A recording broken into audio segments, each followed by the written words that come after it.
After my husband Roger Wilson vanished without a trace, he left behind nothing but a mountain of debt, and a baby girl crying in my arms. Bill collectors came banging on the door, smashing everything in sight. I had no choice but to take my daughter, Alicia, and live a life on the run, hiding from one place to the next. For 30 long years I worked tirelessly day and night without pause or complaint. I paid off every cent of that debt, built a modest fortune of my own, and raised Alicia into a strong, capable woman. I watched her build a life for herself, start a career, and finally settle down. Just when I thought I could finally enjoy a peaceful retirement, a video landed in my inbox and shattered everything I thought I knew. There he was, Roger, the man who disappeared from our lives. Sitting beside him was Eva, the woman who once tore my family apart. And there, nestled affectionately in Eva's arms, was Alicia, my daughter, calling her Mom with the warmth and tenderness I'd once believed was reserved for me. I had been planning to use my savings to buy Alicia a new house. But now, there's no need. A home built on lies and betrayal isn't one I want to be part of anymore.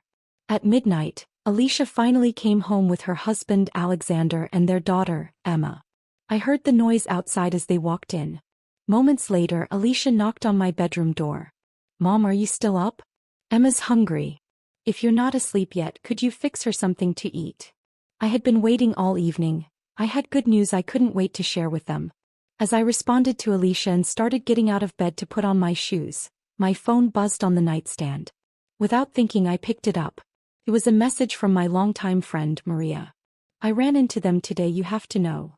Right after the message came a sudden video clip. Before I could even take a closer look, my thumb accidentally hit the screen and the video started playing on its own. On the screen was Alicia, who was supposed to be working late, snuggled up in another woman's arms, looking tender and at ease. Then I saw the woman's face, and the man sitting beside her. My chest tightened. My pupils contracted. The phone slipped from my hand and fell to the floor as I gasped for air, pressing my hand hard against my chest. Even though time had etched lines onto his face, I recognized the man immediately. Roger Wilson, my husband who had vanished more than 30 years ago. And sitting next to him was Eva, the woman he once pined for but never had. No matter how old he's gotten, I'd know that face even if it were reduced to ashes. Roger, who abandoned me and our daughter to run from his debts, who disappeared from our lives without so much as a backward glance, had reappeared in the most brutal way imaginable. But what shook me even more was how familiar Alicia looked with them in that video. As if she'd known all along. What was going on? Why was she so comfortably leaning against Eva, of all people? My mind went blank. My chest felt unbearably heavy, and my heart was pounding faster by the second. Outside the door, Alicia noticed I still hadn't come out. Hearing movement inside, she pushed the door open. "Mom, if you're awake, come on. Emma is starving." She didn't finish the sentence. Her eyes fell on the phone lying on the floor, its screen still lit. The video was paused on the exact moment Alicia looked at Eva and called her Mom. I took a deep breath, picked up the phone and held it out to her. "Care to explain this? And don't tell me that man isn't your father." 30 years ago, after Roger racked up massive debts, he abandoned me and our 1-year-old daughter without warning, disappearing into thin air to escape the creditors. Over the years I tried to find him, but he only ever contacted us when he felt like it. An occasional letter with no return address, a vague update before vanishing again. The debt collectors couldn't find Roger, so they came after me instead, insisting I was responsible since the loans were taken after our marriage. I spent years paying for his mess. And in the past decade there hadn't even been a whisper from him. I had assumed he was dead. But now here he was, alive and well, back in my daughter's life, parading around with the very woman who had once torn my family apart. It felt like a slap in the face. If Roger had even an ounce of responsibility in him, he would never have walked away from his wife and child for over 30 years. I will never forget those years. The relentless knocking on my door, the threats, the fear, the humiliation. Those days still haunt me. They always will. Alicia, realizing there was no way to hide it any longer, finally came clean. But her tone, casual, almost indifferent, made it sound as if everything was perfectly reasonable. "Mom, I only recently got back in touch with Dad. It's been so many years. Whatever happened between you two, can't you leave me out of it? He said he didn't have a choice when he left. He regrets abandoning me and wants to make up for lost time. We just didn't tell you because we knew you'd get upset. The way she said it like it was no big deal made me question myself. Was I overreacting? Was my anger misplaced? Had she really forgotten what our lives were like after her father left? When Roger disappeared, I was still out of work. I'd quit my job while pregnant and hadn't gone back yet. Alicia was barely a year old. The debt collectors came swarming in, demanding money. Money I didn't have because Roger had already drained our bank account before he vanished. They took everything of value from our home. And when that wasn't enough, they kept coming back, barging in, shouting, demanding. When I couldn't pay, they simply camped out in our house, trashing what little we had left, flipping over pots and pans, breaking dishes just to intimidate me. That nightmare lasted for nearly 6 years. I raised Alicia on my own, working 3 jobs just to survive, just to pay off the debt he left behind. It wasn't until Alicia started elementary school that I'd managed to settle most of the major debts. Only then did the house finally feel quiet again. Had she really forgotten all of that? Forgotten how her classmates used to chase her around the schoolyard, mocking her as the deadbeat's daughter? Forgotten those nights when every loud noise at the door sent her into a panic, thinking another debt collector had come to threaten us? Forgotten the tears, the rage, the words she once screamed, that she hated the coward who abandoned us? She must have seen it all on my face. The disbelief, the ache, the fury, because before I could say a word she jumped in. That's all in the past now. And besides, I just want a chance to feel the love of a father again. You can't expect me to give that up, can you? I can't believe it, I muttered to myself. I poured everything I had into raising you, and this is what you have to say? So, all these years your father was missing, he was with Eva Taylor? I lowered my eyes to look at my rough, cracked hands worn from decades of labor and sacrifice. Yet in that video, Eva's hands were soft and well manicured, untouched by a single day of hardship. Mom, Alicia said flatly, as if it were the most obvious thing in the world, Dad and Eva were in love from the start. He only married you because you were pregnant. You were the one who broke up a couple who truly loved each other. If it weren't for you, Dad wouldn't have had to disappear for so many years and miss out on being in my life. You were the one who never let him go. Hearing her defend them so passionately, I couldn't hold back the fury that surged inside me. I raised my hand, almost striking her in a moment of rage. You're going to hit me? Alicia stared at my hand in disbelief. The noise drew Emma and Alexander into the room.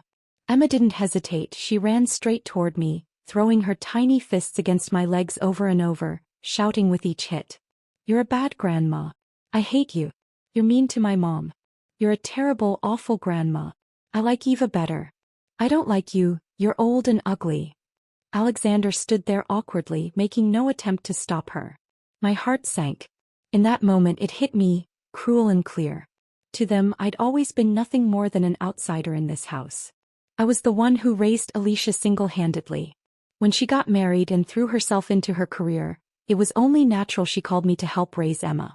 I spent my entire life working, sacrificing, giving everything I had.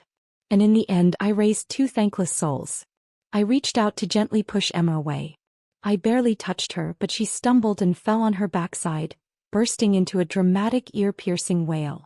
Alicia shot me a furious glare and rushed to scoop her daughter into her arms, her eyes red with anger. Dad was right, she snapped. You always explode like some hysterical lunatic whenever things don't go your way. So what if Emma hit you a few times? She's just a child. No wonder Dad left you for 30 years. I stared at her, stunned. I couldn't believe those cruel, gut-wrenching words had come from my own daughter's mouth. So now you're saying it's my fault your father abandoned us? A flicker of guilt crossed Alicia's face, but she still spoke coldly, defensively. That's not what I meant. I'm just saying, what's done is done. Can't you stop making a scene? But I was already too tired, too hurt, to argue with her anymore. Give me Roger's phone number. She froze.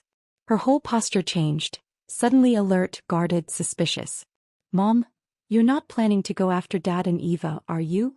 I took a deep breath. I couldn't believe how foolish my daughter had become. I paid off your father's debts for decades. Now that he's back, why shouldn't I ask for what's owed to me? The bitterness in my heart was suffocating. All those years of sacrifice, reduced to nothing in her eyes. And Alicia, without missing a beat, snapped back. You have no right to ask him for anything. You chose to pay those debts. I let out a bitter laugh, staring at the daughter I thought I knew. In that moment I realized I'd never truly known her at all. I raised her for more than 30 years, yet in her heart, I couldn't compare to a father who had never lifted a finger for her. I was done. Get out, I said, my voice shaking with fury. I don't want to see you again. This is my house. If anyone's leaving, it's you. Alicia shot back, defiant and unapologetic. She was sure I wouldn't go, convinced I had nowhere else to turn. When she got married, I sold my old house to help her buy a new one. That's how I ended up living here with them. And back then I had already drained my savings paying off Roger's debts. She knew all of that. That's why she felt so secure now, why she could throw me out without a second thought. I let out a long, weary sigh. Earlier today I had planned to tell Alicia something wonderful when she got home. That all of Roger's debts after our marriage had been paid off years ago. That an investment I'd made a few years back had skyrocketed in value. That not only was I finally debt-free, but I now had more than enough to buy her a bigger house, maybe even a new car. But now none of that mattered anymore. Patricia, don't take it to heart. Alicia was just upset, she didn't mean it. Alexander finally stepped in, trying to smooth things over. He shot Alicia a look, silently urging her to stop. But Alicia couldn't have cared less. She turned her head and scoffed, completely unfazed by the idea that I might actually leave. Where could she possibly go? If I weren't supporting her and letting her stay with us, she'd be just another lonely old woman stuck in a nursing home. I stared at her, hands clenched tight, forcing myself to keep my composure. After a long pause, I spoke quietly with a bitter edge in my voice. Fine. I'll leave. I had struggled my entire life, thinking I could finally spend my twilight years surrounded by family, enjoying the joy of grandchildren. But in the end, all it took was a deadbeat ex-husband and an ungrateful daughter to tear it all apart. My life had become a cruel, twisted punchline in a joke no one was laughing at. I said nothing more. In front of all three of them, people I once considered family, I turned and began packing my things. Not one of them tried to stop me. They just stood there watching as I gathered the pieces of my life into a suitcase. When I was ready to walk out the door, Alicia suddenly called out, "Mom." For a second my heart softened. I almost turned back. After all, she was still my daughter. I had poured everything I had into raising her. What mother could truly stop loving her child? I thought maybe, just maybe, she was going to ask me to stay. I was wrong. I turned around just in time to hear her say, "You can leave, but don't go bothering Dad." The faint smile that had just begun to form on my lips froze in place. I said nothing as I slammed the door behind me. And just as the door clicked shut, I heard their voices from inside. "Babe, are we really letting you Mom just walk out like that? What's there to worry about? He's got what, maybe $200 on her? Where's she gonna go? This is just to teach her a lesson. She'll come crawling back by morning." Outside I let out a bitter laugh. So this is what my daughter thought of me. In a way, Alicia wasn't wrong. I really didn't have more than $200 in cash on me. Most months, half of my retirement check went toward helping her pay the mortgage. The rest covered groceries and basic expenses. That night, I ended up checking into a rundown motel for $50 a night. The place was old, the room damp and musty, and the bed creaked with every move. I barely slept. My dreams came in jagged, restless fragments. Memories of the past I tried so hard to bury. In the dream, I was cradling a young Alicia in my arms, begging debt collectors at our door for more time, pleading for mercy. Back then, sleep was a luxury I couldn't afford. I was up before dawn every day, working 3 jobs just to make ends meet. I used to tie Alicia to my back with a cloth sling while I worked, and only when she was old enough for the local daycare did I finally catch a breath. I had clawed my way through those hellish years, paid every cent of Roger's debt. And now, just when I thought the worst was behind me, he reappeared. The image from the video suddenly flashed in my mind again, jarring me awake. I sat up and checked my bank account. Then I saw the calendar alert. My monthly reminder to transfer money toward Alicia's mortgage. I stared at it for a moment, then calmly swiped my finger across the screen and deleted it. And for the first time in a long while, I felt a faint, fragile sense of relief. I got up, determined to start fresh. The first thing I did was buy myself a new phone. The old one was nearly 8 years old. A birthday gift I had bought for myself. Alicia had once mentioned buying me a new one, but I told her not to waste money and she never brought it up again. So the old phone just stayed with me until now. After getting the new phone, I called a real estate agent. I wanted to look at move-in ready apartments, something fully furnished and easy to settle into. What I didn't expect was to run into Roger and Eva. Even more ironic, we were eyeing the exact same property. There's a reason they say nothing burns hotter than hatred when enemies meet. That moment had finally come. Eva appeared out of nowhere, clinging tightly to Roger's arm, as radiant and smug as ever. She was well into her 50s now, just like me, but somehow still looked like the pampered princess she'd been 3 decades ago, untouched by hardship, glowing from years of indulgence. The real estate agent, clearly trying to drive up the price, made a show of it in front of me. These two just returned from Germany. They're planning to sign the contract today. I let out a cold laugh, eyes fixed on Roger. Is that so? Since when can debt-dodging lowlifes travel abroad? Eva didn't miss a beat. Tightening her grip on Roger's arm like she was staking a claim, she snapped. Patricia, it's been decades. Can't you let go of my husband already? Your husband? I casually tucked a strand of hair behind my ear and looked her in the eye. Eva had misunderstood one thing. I had nothing left for Roger but contempt. But that didn't mean I'd missed the perfect opportunity to mock them both. Are you sure he's your husband? Because last I checked, when Roger got himself vanished, we were still legally married. And over all these years I never filed for divorce. I glanced at her again. So you've spent all this time clinging to someone else's husband and still have the nerve to act proud of it? Of course Roger wouldn't stand by while his precious Eva got insulted. He pulled her into his arms, his brow furrowed in indignation. Patricia, I admit disappearing without a word was wrong. But I'm here now to finalize our divorce. I couldn't help but laugh in his face. Of course he wants a divorce. Now that I've paid off every cent of the debt he left behind. Not a moment sooner. He can have his damn divorce. But every dollar I spent cleaning up his mess, every year of my youth I wasted carrying the burden he abandoned, I want it back. Fine. You want a divorce? Then start by paying me back everything I covered for you over the past 30 years. Until then, forget it. Roger gave me a look like he'd expected that. You haven't changed a bit. Still all about the money. My jaw clenched so tight I thought my teeth might crack. Anyone else could accuse me of being materialistic. Anyone but him.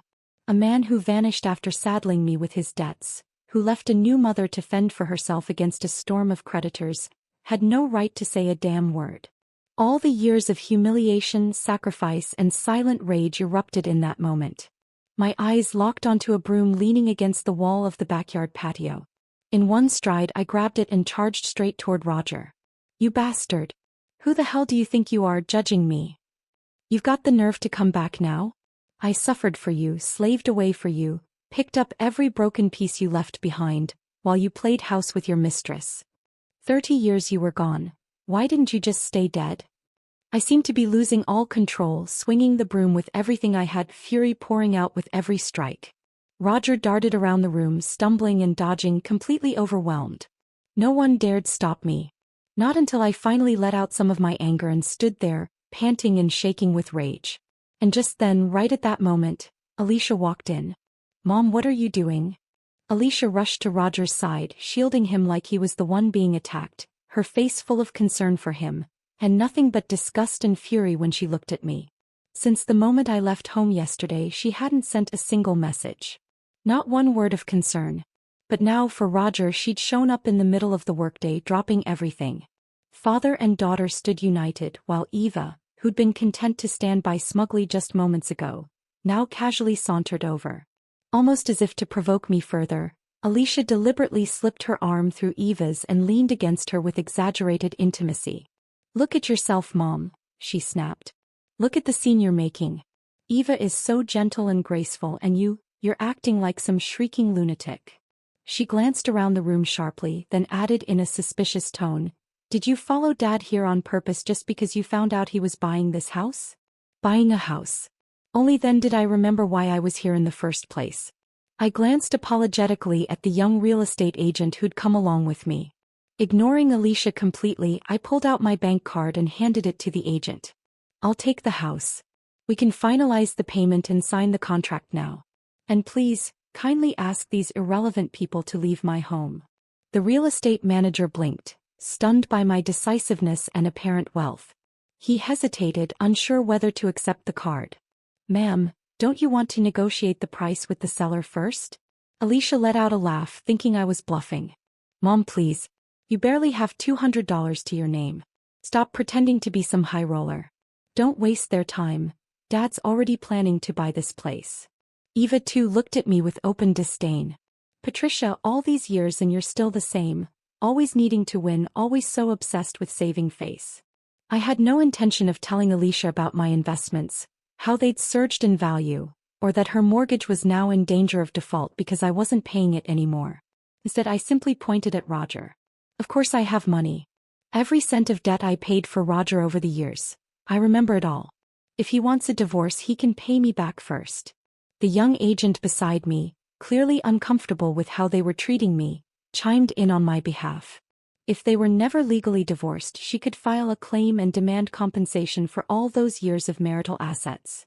Eva's face flushed red, then pale, her expression flickering between embarrassment and disbelief. She turned to Roger with a look full of silent pleading. Let's see how much he really loves her. Enough to keep her without a name, without a title? But before Roger could say a word, his daughter jumped in to defend him again. Mom, please stop. We're family. Why do you have to talk about money? Can't you think about me for once? I laughed, cold and sharp. I wanted nothing more than to crack her head open and see what kind of garbage was rattling around in there. Roger, to his credit, still had some shred of dignity left. Seeing Eva's pleading expression, he finally pulled a check from his pocket and held it out to me. I know I owe you. This is a check for $1 million. Consider it my way of making things right. Alicia looked like she was about to say something, but the moment her eyes landed on that check, she fell silent. I knew exactly what she was thinking. She was already calculating how much of that money she could get her hands on. Thinking I'd take the check and, like before, funnel every penny back to her. I didn't give her the chance. I took the check without a word, turned to the agent and said, "Go ahead. Let's process the payment and sign the paperwork." Then I turned to the rest of them. What are you still standing here for? Waiting for me to throw you out? Roger gave me a look, then sighed. Patricia, let's go to the courthouse next week and make the divorce official. I didn't respond. He didn't know that 10 years after he disappeared, I'd already gone to court and filed for divorce under presumed death. Legally speaking, I wasn't divorced. I was widowed. I gave a half-hearted nod just to brush Roger off, pretending to agree.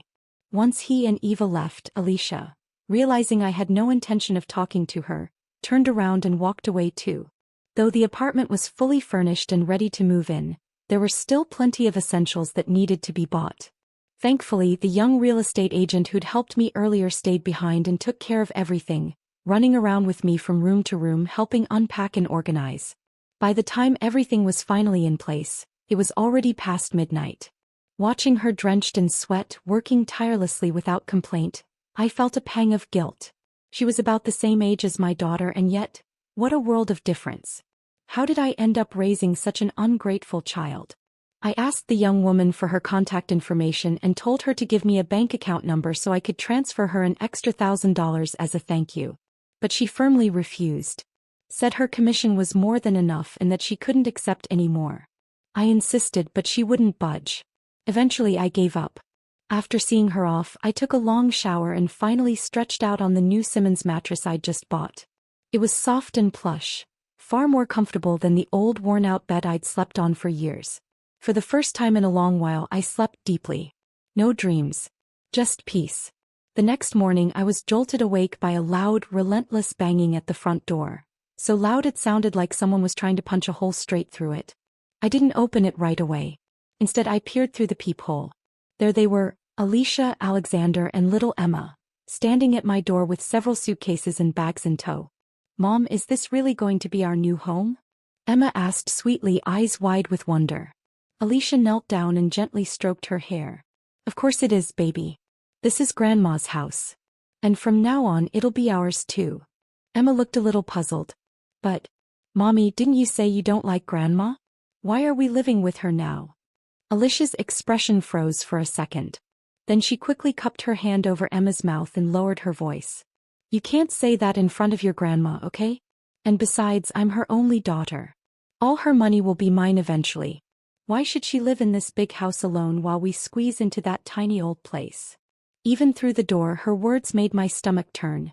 I didn't open it. Instead, I calmly picked up the phone and called the villa's property management office. Hello, there are some strangers loitering outside my door trying to force their way in. Please send someone to remove them, and make sure they're never allowed onto the property again. Within minutes, security showed up. From behind the door, I could hear Alicia yelling and protesting, her voice rising higher and higher. But when the guards warned that they'd call the police if they didn't leave immediately, the three of them had no choice but to turn around and slink away in defeat. After Alicia and her family were kicked out, she started flooding my phone with messages. Mom, you're really that heartless? I said a few things and now you want to cut ties with me completely? Why can't you ever think about things from my perspective? Dad only has one daughter, me. He and Eva never had children. If I stay close to them, their inheritance will eventually be mine. Is it really that hard for you to tolerate them for my sake? You used Dad's $1 million to buy a house. I didn't say a word. And now you're holding a grudge against me? Fine. Just don't come crawling back to me when you're old and useless, begging me to take care of you. I didn't respond to a single message. The more I stayed silent, the more unhinged her texts became, bitter, spiteful, completely out of control. And yet, watching her unravel like this, I felt nothing but relief. She was losing her mind over the thought of me having a single million. What if she found out there was still a sizable investment account in my name? God knows how greedy she'd get. In that moment, I had to admit, Alicia had inherited every ounce of Roger's selfishness. This family was well and truly broken. When the court date Roger had suggested finally arrived, I didn't go. I hadn't heard a word from him. Instead, it was Alicia who jumped in to defend him again, calling me full of indignation. You took Dad's money. Why won't you divorce him? I knew it. You're still clinging to him, aren't you? Eva's been so patient staying by Dad's side all these years. She just wants to be acknowledged. Is that so wrong? I held the phone away from my ear, afraid I'd snap and end up hurling my brand new phone at the wall. I waited until she finally ran out of breath, then responded coldly, Alicia, did all those years I spent raising you completely fry your brain? You think Eva has it rough? What about me? Have you already forgotten how you were humiliated as a child? Mocked for being the daughter of a deadbeat? Forgotten how we never had a single peaceful day in those years?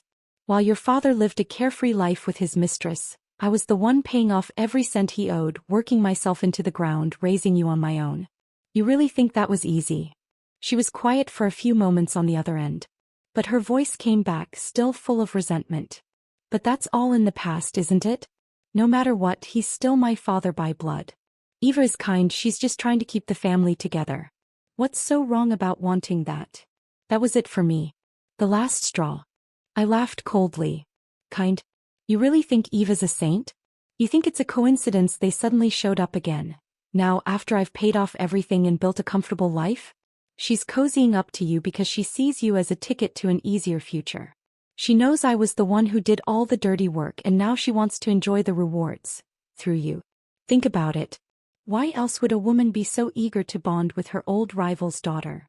You really think she's doing this out of love? I paused, then asked her one final question. I'm going to ask you once, just once. Who are you choosing? Your father, or me? The silence that followed said everything. Alicia had made her choice. She chose Roger, the man who abandoned us for 30 years and gave her nothing but a last name. Well then, that $3 million sitting in my investment account? She wouldn't see a dime of it. Fine, I said. From now on you're no longer my daughter. Don't call me mom again. Don't contact me and don't come near my home. I hung up without waiting for a reply. Then for good measure I sent her the legal death certificate I'd had issued years ago for Roger when I filed for divorce. Your father's already dead. Who am I supposed to divorce? A corpse. Then I blocked every single number and contact linked to Alicia and her family. And just like that I erased them from my life. I didn't even have to imagine it. I could already picture Roger's expression the moment he found out he'd been legally declared dead. That must have been a hell of a scene. Of course they tried to come looking for me, but the security at the villa stopped them right at the gate. Even if they did somehow manage to force their way in, I wouldn't hesitate to call the police and charge them with unlawful entry. Roger had spent all those years hiding in the shadows, scraping together a bit of money under the radar. Now he was just trying to come back, latch onto Alicia for support in his old age, and finally give Eva the legitimacy she'd been craving for decades. But he was dead, at least on paper. And until that status was reversed, forget buying a house. Even just functioning in society would be a problem. What I truly didn't expect, though, was the extent to which Alicia would go to please him. Word of me moving out of Alicia's house spread fast. Our old neighbors were all talking about it. Most of them looked down on Alicia now, calling her a thankless leech, and many still kept in touch with me out of respect and kindness.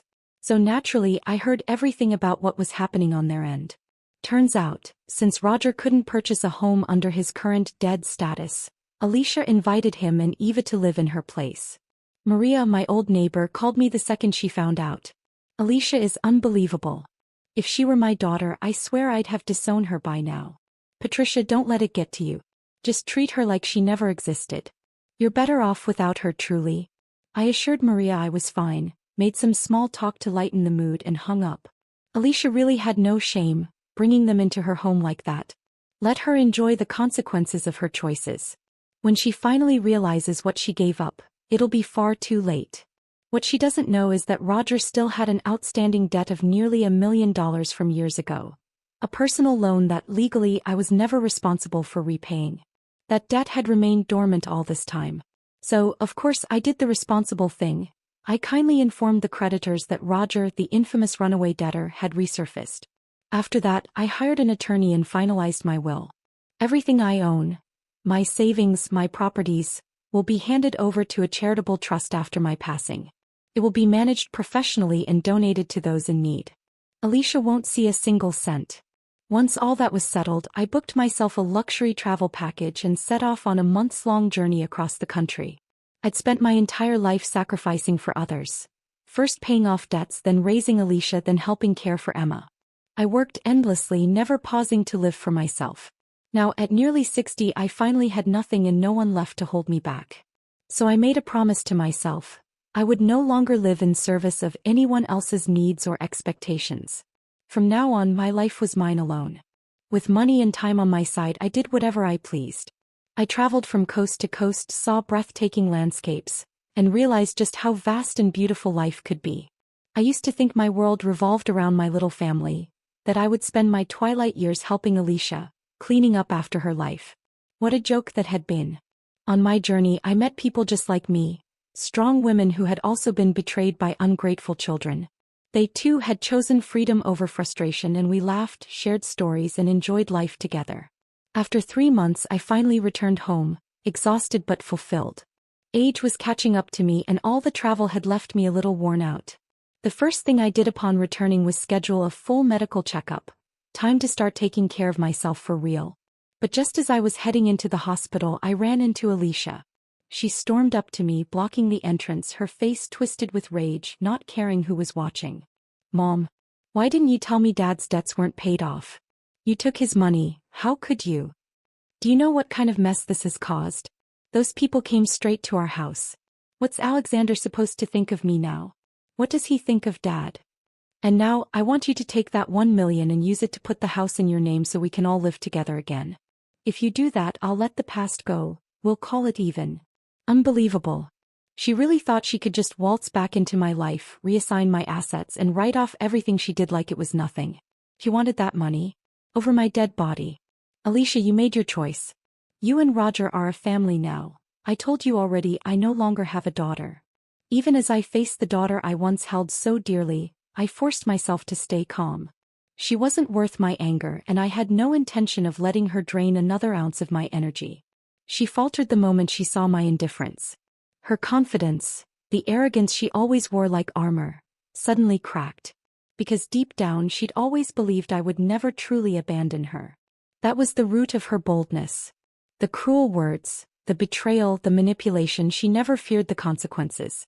In her mind, I'd always be the mother who forgave, who folded, who crawled back after every fight, simply because I had only one daughter. But I'd already let that go. She was 30 years old now, married with a family of her own. I had fulfilled every duty a mother could. And judging from her selfishness and greed, I no longer had the illusion that she'd ever care for me in my old age.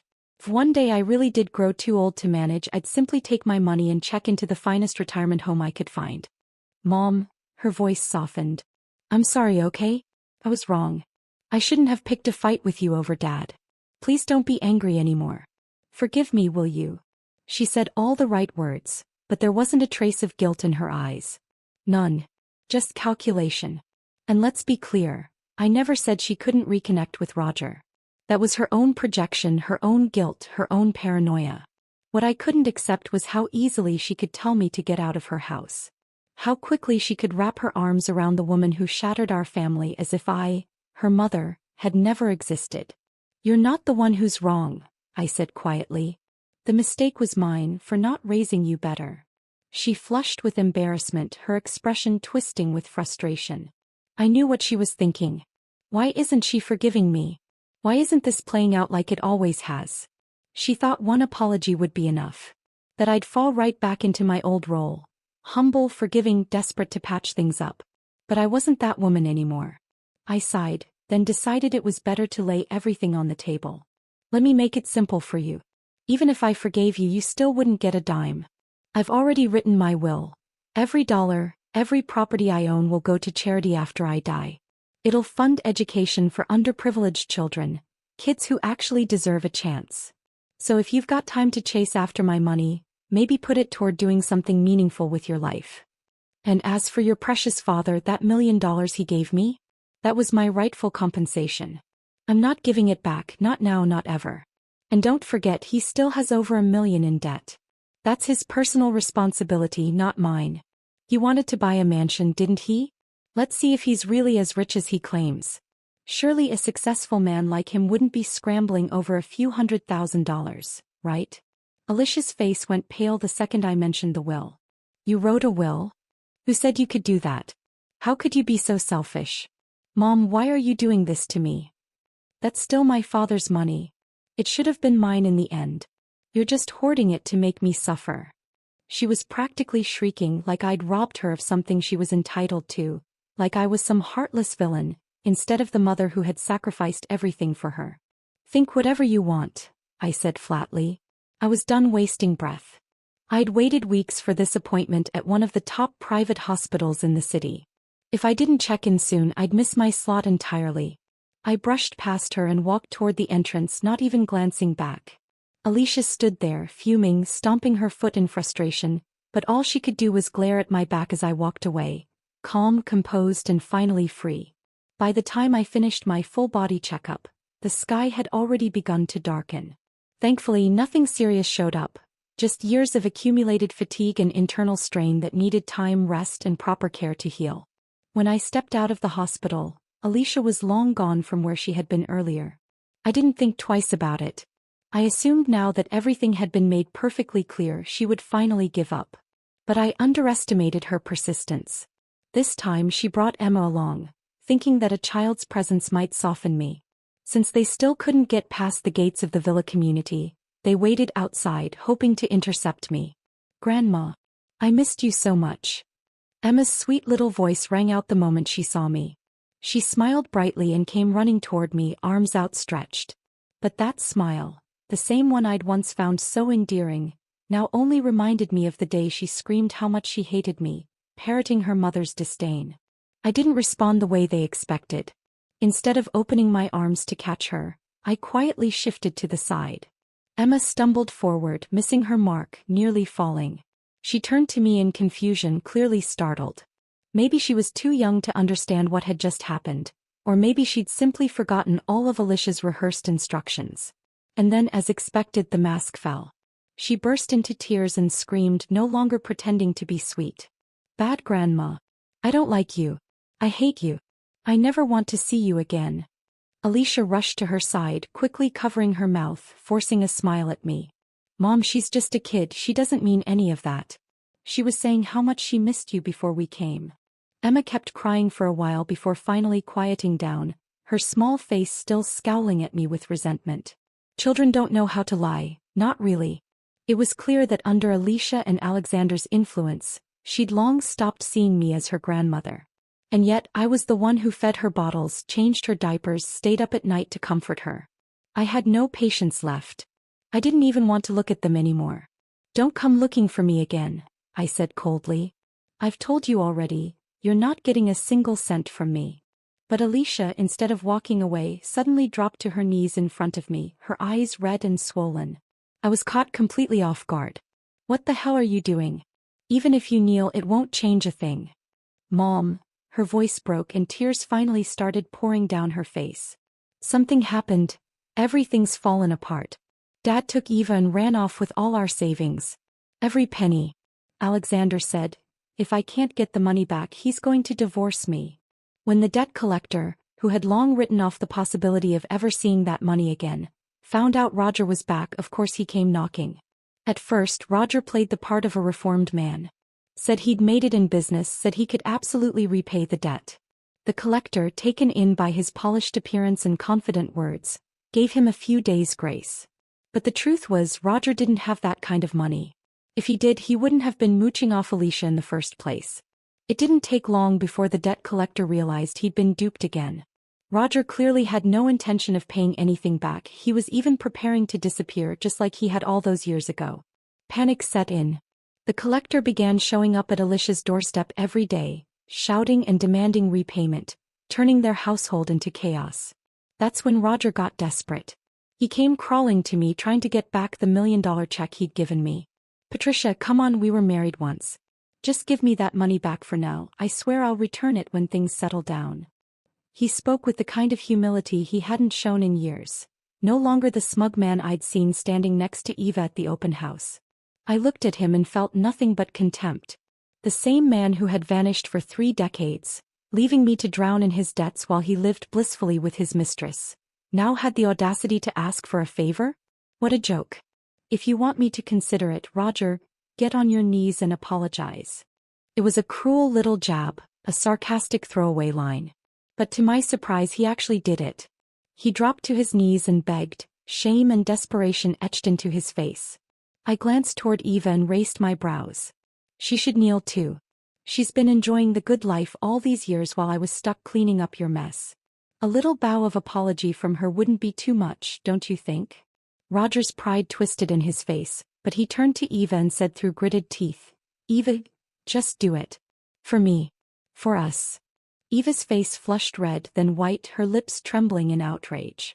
You want me to kneel to her? Her voice was shrill, sharp as broken glass. I smiled mockingly. Don't want to kneel? Then don't bother asking for the money. Roger clenched his jaw and gave her a pleading look. And eventually, despite every bit of fury and humiliation, Eva knelt beside him, tears in her eyes, humiliated and bitter. But as I looked at the two of them groveling on the floor, I didn't feel victorious. I didn't feel vindicated. I just felt empty. All those years of suffering, suddenly none of it seemed to matter anymore. I gave a faint, cold smile. I've thought about it. My answer's still no. Roger snapped his head up, disbelief and rage twisting his features. You're joking. No, I'm not. And if you try anything, just remember, this place is under surveillance. Any threats, any violence, and I'll make sure you get arrested before you even reach the door. That money you gave me wasn't a gift. It was repayment, for 30 years of debt and suffering you dumped on me. You don't get to take it back. I turned and walked away, leaving their curses behind me. They were nothing now, just a pair of clowns scrambling for scraps. But Roger wasn't finished. Since he couldn't get anything from me, he turned his eyes toward Alicia. She hadn't suspected a thing until she found the home safe emptied out. All their savings, every piece of jewelry, every valuable item she'd hoarded over the years, including the gifts I'd once scrimped and saved to give her, gone. At first she thought it was a burglary. She called the police, filed a report. But the investigation made everything crystal clear. Roger and Eva had vanished. Again. Just like 30 years ago. Worse, because Roger's legal identity hadn't been fully restored, tracking him down now was nearly impossible. He'd taken more than $30,000 in cash, and with the jewelry and valuables, the loss was easily over $500,000. That's when I realized, Alicia had never been struggling. She'd only pretended to be poor just to keep bleeding me dry. Alexander, unable to bear it anymore, blamed her for bringing a thief into their home. He gave her an ultimatum: recover the money or face divorce. With nowhere else to turn, Alicia came crawling back. She stood before me, the daughter I once held so dearly, now crying helplessly in shame and desperation. Did I feel pity? A little. Maybe. But only briefly. Because I knew, if I helped her now, I'd only be enabling her again. And years down the line, she'd forget it, just like every sacrifice I'd ever made. She'd still turn her back on me the moment it suited her. She needed to fall. She needed this failure to finally face reality. Why had she ever believed that a man who abandoned her for 30 years would suddenly become a devoted father overnight? Regret came too late. Go home, I said quietly. I told you before, I no longer have a daughter. She looked at me in disbelief, then broke down completely, collapsing to the ground in tears. But no matter how bitter her cries, no matter how much her shoulders shook with sobs, it didn't change a thing. Some damage can't be undone. Some wounds don't heal with apologies. I don't know exactly how Alicia managed to clean up the mess after everything fell apart. Only that, in the end, Alexander did go through with the divorce. Whatever was left in their joint bank account was split and used to pay off part of the mortgage early. In the settlement, they divided the house equally, but Alexander eventually paid Alicia a lump sum to buy out her share. Then he threw her out, along with Emma. He didn't even bother fighting for custody. From what I've heard, he barely pays the court-ordered child support, and even that meager amount never arrives on time. Honestly, I can only say this: men are all the same. What Alicia never knew was that, even before the divorce, I had already seen Alexander shopping arm in arm with another woman, their body language far too intimate to be innocent. Divorce was inevitable, it was just a matter of time. After the split, Alicia's entire demeanor changed. She became volatile, irritable, and bitter. It wasn't long before she made a mess of a major project at work and was promptly fired. Now she's living off what little money she had left from the divorce, crammed into a run-down trailer with Emma. Eventually she picked up some nasty habits: gambling, drinking, spiraling down. By the time Emma was old enough to start school, Alicia couldn't even afford the enrollment fees. In the end, I couldn't bear to see the child suffer for her mother's choices. I contacted a nearby school and quietly prepaid several years of tuition for her, anonymously. Because no matter what, a child deserves an education. Of course, Alicia never knew it was me who made that possible. I made sure of that. Yes, I softened again. I admit it. But I promised myself that was the extent of it. No more. If Alicia can't pull herself together after all this, then no one, not even her own mother, can save her. As for Roger and Eva, there's finally some new information from the police. Turns out their so-called business ventures, over the years, were far from legitimate. It didn't take long for the truth about Roger's so-called business success been brought out to surface by the police. Turns out the money he'd made over the years wasn't earned honestly, it was stolen. Roger had been running small-scale scams in different states, cleverly staying just below the radar. Identity theft, fake investment schemes, fraudulent contracts. He was a con artist in every sense of the word. That's how he'd managed to fund his fleeting life of luxury with Eva. But this time he wasn't so lucky. With both the debt collector and Alicia filing police reports, the authorities finally connected the dots. His name started showing up in old case files. Witnesses came forward. Patterns were matched. And the web of lies he'd spun for years finally unraveled. His crimes were no longer hearsay, they became hard evidence. Eva wasn't just a passive bystander either. She had helped him launder money, kept records hidden, and even posed as a business partner in some of the operations. When the investigation concluded, she was found guilty as an accomplice and charged with aiding and abetting. Both of them were sentenced, Roger for multiple counts of fraud, Eva for conspiracy and obstruction. They'll be behind bars for a long time. Meanwhile, Alicia hit rock bottom. She had no idea where to turn, no one left to lean on. But then something shifted. She saw Emma start school, a miracle made possible by an anonymous benefactor. She never found out it was me, and I never intended to tell her. But perhaps that act alone lit a spark in her. She began to believe, maybe for the first time in years, that someone up there was giving her a second chance. Alicia stopped drinking. Stopped gambling. Slowly, painfully, she picked herself up. She started working part-time jobs, one after another. Cleaning offices, stocking shelves, answering phones. There was no pride in it, just a quiet determination to stand on her own feet again. And every few weeks, a letter would arrive in my mailbox. They were always from her. She never asked for forgiveness again. She never begged to be welcomed back. She just wrote, small, honest letters filled with apologies, reflections, and regrets. I read them all even when I wasn't sure I wanted to. In time, the anger inside me softened. I couldn't pretend nothing had happened. I couldn't erase the pain. But I could choose to let go of the weight it left behind. So I contacted my lawyer and amended my will once more. A separate trust would be created, $200,000, to be released gradually after Emma is accepted into college. Monthly installments only, carefully managed. A quiet offering, not for Alicia but for the future her daughter still deserves. I never told her. I don't plan to. But I hope one day she'll understand, not everything I did was out of resentment. Some things were just love, buried beneath years of disappointment. As for me, I finally have peace. My days are my own now, simple, quiet, joyful. I garden in the mornings, take painting classes on weekends, and plan little trips whenever I feel like it. No one to serve. No one to answer to. Just me and the gentle comfort of a life I built with my own two hands. I don't know what the future holds, but I no longer fear it. For the first time in decades, I feel free. And deeply, truly grateful.